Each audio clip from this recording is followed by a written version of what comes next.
સંતુલિત બળ અને અસંતુલિત બળ એટલે શું? હવે ટૂંકમાં તમને એ વ્યાખ્યા આપણે કાપી દઉં કે સંતુલિત બળ કોને કહેવાય કે જ્યારે આપણે કોઈ પદાર્થ ઉપર જો બળ લગાડીએ અને પદાર્થની પરિસ્થિતિમાં કોઈ ફેરફાર ન થાય, પદાર્થ ત્યાં પડ્યું રહે તેને સંતુલિત બળ કહેવાય. અને જ્યારે કોઈ પદાર્થ ઉપર જો બળ લગાવવામાં આવે તે બળને કારણે જો પદાર્થના સ્થાનમાં ફેરફાર થાય એટલે પદાર્થ જ્યાં હોય ત્યાંથી એનું સ્થાન બદલાઈ જાય ને તેને અસંતુલિત બળ કહેવામાં આવે છે. હવે આપણે વાંચીએ. હવે આકૃતિ 9.3માં દર્શાવ્યા પ્રમાણે લાકડાનો એક બ્લોક સમસ્થિતિ ટેબલ પર મૂકેલો છે. હવે આપણે આકૃતિમાં ટેબલ આપેલું છે, ટેબલ ઉપર એક લાકડાનું બ્લોક મૂક્યું છે. હવે આકૃતિમાં દર્શાવ્યા અનુસાર બે દોરી એક્સ અને વાયને બંને છેડે જોડેલ છે. તો આ જે લાકડાનું બ્લોક છે ને બે છેડા પર એક એક દોરી બાંધેલી છે, એક તરફ એક્સ દોરી અને બીજી તરફ વાય દોરી. હવે આપણે શું કરશું? હવે જો આપણે બળ લગાવી દોરી એક્સને ખેંચીએ તો બ્લોક જમણી બાજુ ખસશે અને જો વાય તરફ ખેંચવામાં આવે તો બ્લોક ડાબી તરફ ખસવાની શરૂઆત કરે છે. હવે આપણે જો બ્લોકને એક્સ તરફથી ખેંચશું એક્સ દોરી તરફથી તો બ્લોક છે એ જમણી તરફ ખસશે અને વાય તરફથી જો ખેંચવામાં આવે તો બ્લોક છે કઈ તરફ જશે? ડાબી તરફ ખસવાની શરૂઆત થશે. જે તરફ તમે ખેંચશો એ તરફ બ્લોક શું થશે? ખસવાની શરૂઆત કરશે.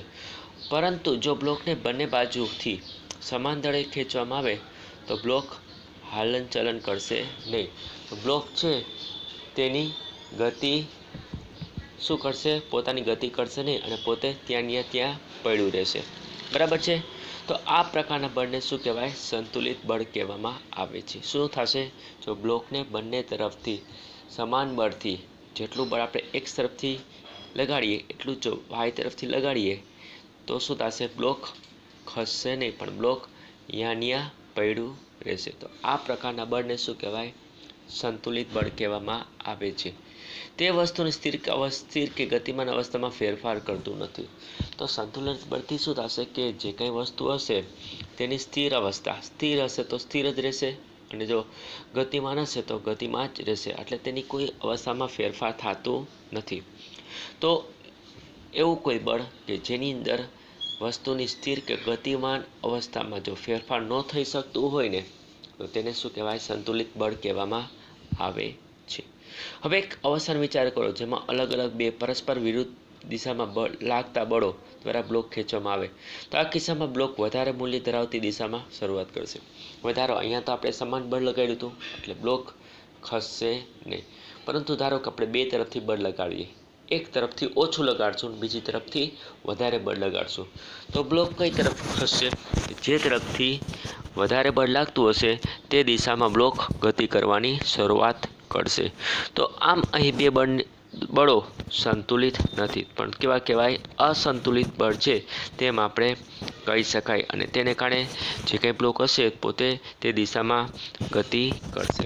તો આ પરથી કહી શકાય કે બ્લોક પર લાગતું અસંતુલિત બળ બ્લોકને ગતિમાં લાવે છે. જો તમારે બ્લોકને ગતિમાં લાવવું હોય તેના માટે શું કરવું પડે? તમારે અસંતુલિત બળ લગાવવું પડે. બરાબર છે? નીચે એક ઉદાહરણ આપ્યા છે. નીચે બે બાળકો જો દોરેલા છે, ટેક્સ્ટ બુક લઈને બેસશો એટલે તમને દેખાશે બે બાળકો છે. બંને બાળકો શું કરે છે? લાકડાનું બોક્સ છે તેના પર બળ લગાવે છે. જો પહેલામાં શું થાય કે જેટલું એક તરફથી બળ લાગે છે તેટલું જ બીજા તરફથી બળ લાગે છે. બરાબર? તો તેને કારણે શું થશે? ચાલો એ તો આપણે આગળ જોશું. હવે કેટલાક બાળકો એક બોક્સને ખરબચડી સપાટી પર ખસેડવાનો પ્રયત્ન કરે છે ત્યારે શું થશે? જો તે ઓછા બળથી ખસેડવાનો પ્રયત્ન કરશે તો બહુ ખસતું નથી. થાય ને આપણે ગ્રાઉન્ડ હોય જમીન એ માટીવાળી અને એના પર જો બોક્સ પડ્યું હોય અને જો તમે ખસેડવાની ઓછું બળ લગાવશો અને ખસેડવાની જો કોશિશ કરશો તો જે કંઈ વસ્તુ હશે તે બહુ ખસેડાશે નહીં. જો તે ઓછા બળથી ખસેડવાનો પ્રયત્ન કરશો તો બોક્સ ખસતું નથી કારણ કે ઘર્ષણ બળ ધક્કાની વિરુદ્ધ દિશામાં લાગી રહ્યું છે. હવે અહીંયા છે ને ઘર્ષણ બળ લાગે છે. આપણે જે દિશામાં ધક્કો મારતા હોય તેની વિરુદ્ધ દિશામાં શું છે? ઘર્ષણ બળ લાગતું હોય છે. હવે આ ઘર્ષણ બળ છે શું? આ ઘર્ષણ બળ બે સપાટી વચ્ચે ઉદ્ભવે છે.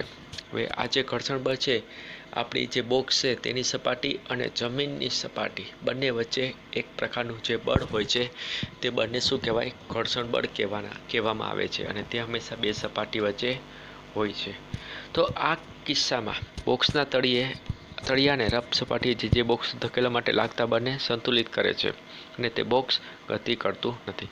હવે આ જે ઘર્ષણ બળ શું કરે છે કે જ્યારે આપણે તેના પર બળ લગાવીએ ત્યારે તે બળને સંતુલિત કરે છે અને તેને કારણે જે કંઈ બોક્સ હશે તેને ગતિ કરતું નથી.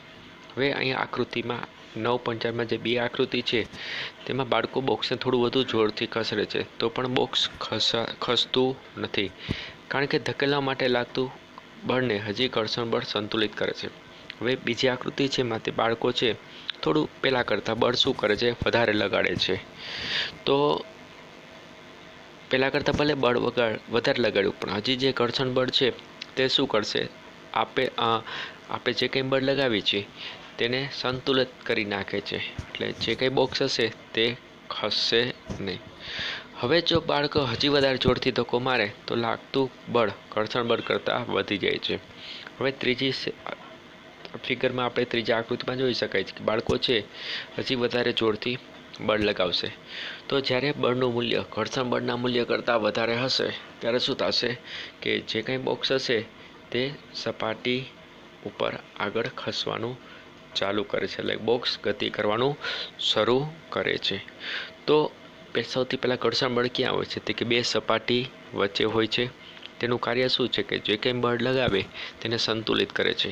જ્યાં સુધી ઘર્ષણ બળ કરતાં વધારે બળ લગાડવામાં ન આવે ત્યાં લગી કોઈ વસ્તુ ખસતી નથી, પણ જો બળ ઘર્ષણ બળ કરતાં વધારે હોય તો જ વસ્તુ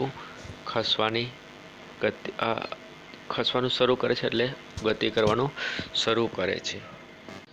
જ્યારે આપણે આપણી સાયકલ ચલાવીએ છીએ ત્યારે શું થાય છે કે આપણે જ્યારે પેડલ મારવાનું બંધ કરીએ છીએ ત્યારે સાયકલ ગતિ ધીમી પડે છે.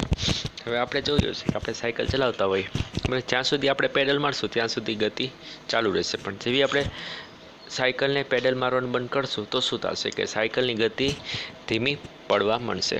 આમ થવાનું કારણ શું છે કે તેમાં પણ ઘર્ષણ બળ કારણ છે. શું કામ? કારણ કે ઘર્ષણ બળ છે હંમેશા ગતિની વિરુદ્ધ દિશામાં લાગે છે. યાદ રાખો, જે દિશામાં ગતિ થતી હોય તેની વિરુદ્ધ દિશામાં ઘર્ષણ બળ લાગતું હોય છે. બરાબર છે. તો સાયકલને ગતિમાં રાખવા માટે આપણે શું કરવું પડશે કે પેડલ સતત ચાલુ રાખવા પડશે. જ્યાં સુધી પેડલ ચાલુ રાખશો ત્યાં સુધી સાયકલ પોતાની ગતિ ચાલુ રાખશે. જેવું પેડલ મારવાનું બંધ કરશો તો ગતિ ધીમી પડશે અને છેલ્લે સાયકલ ઊભી રહી જશે. તો આ પરિસ્થિતિ પરથી કહી શકાય કે કોઈ પણ વસ્તુ સતત ગતિશીલ રાખવા માટે અસંતુલિત બળ જરૂરી છે. જ્યાં સુધી અસંતુલિત બળ લાગશે ત્યાં સુધી કોઈ પણ વસ્તુ ગતિ ચાલુ રહેશે. જેવું અસંતુલિત બળ બંધ થઈ જશે તો ગતિ અટકી જશે. જો કે આ હકીકત સદંતર ખોટી છે. બરાબર છે. આપણે શું કીધું કે કોઈ પણ વસ્તુની ગતિ ચાલુ રાખવી હોય તો અસંતુલિત બળ જરૂરી છે, પરંતુ આ હકીકત કેવી છે, ખોટી છે. કોઈ વસ્તુ જ્યારે અચળ વેગથી ગતિ કરતી હોય ત્યારે વસ્તુ પર લાગતું બળ સંતુલિત હોય છે તથા તે ઉપર કોઈ ચોખ્ખું બાહ્ય બળ લાગતું નથી. હવે કોઈ વસ્તુ જ્યારે અચળ વેગથી ગતિ કરતી હોય ત્યારે વસ્તુ પર લાગતું બળ સંતુલિત હોય છે. હવે જ્યારે કોઈ પણ વસ્તુ એક સરખા ઝડપથી ગતિ કરતી હોય ત્યારે તેના પર જે કંઈ બળ લાગતું હોય કેવું હોય છે, સંતુલિત હોય છે. તેથી તેને પર કોઈ ચોખ્ખું બાહ્ય બળ લાગતું નથી.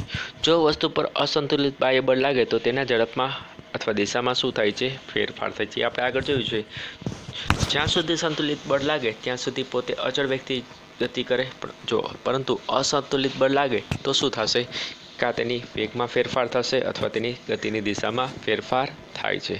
તો આમ કોઈ વસ્તુને પ્રવેગિત ગતિ કરવા માટે અસંતુલિત બળ જરૂરી છે. પ્રવેગિત કરાવવું હોય તો જ અસંતુલિત બળ જરૂર છે તથા તેની ઝડપ જ્યાં સુધી અસંતુલિત બળ ન લાગે ત્યાં સુધી ફેરફાર થતો રહે છે. જ્યારે આ બળ સંપૂર્ણ દૂર કરવામાં આવે ત્યારે તે વસ્તુ ત્યાં સુધી પ્રાપ્ત વેગથી ગતિ ચાલુ રાખે છે. જો આ બળ સંપૂર્ણપણે દૂર કરવામાં આવે ત્યારે જે કંઈ વસ્તુ હશે પોતાની વેગ શું કરશે, ચાલુ રાખે છે. બરાબર છે. આ ખાલી મેઇનલી ત્રણની અંદર શું છે કે આપણે વ્યાખ્યા જ પૂછે કે સંતુલિત બળ અને અસંતુલિત બળ એટલે શું, તેની વ્યાખ્યા જ લખવાની છે અને આપણે ઉદાહરણ એક એક દેવાનો છે. આટલું મોટું આપણે કોઈ જાતનું પાકું કરવાનું નથી.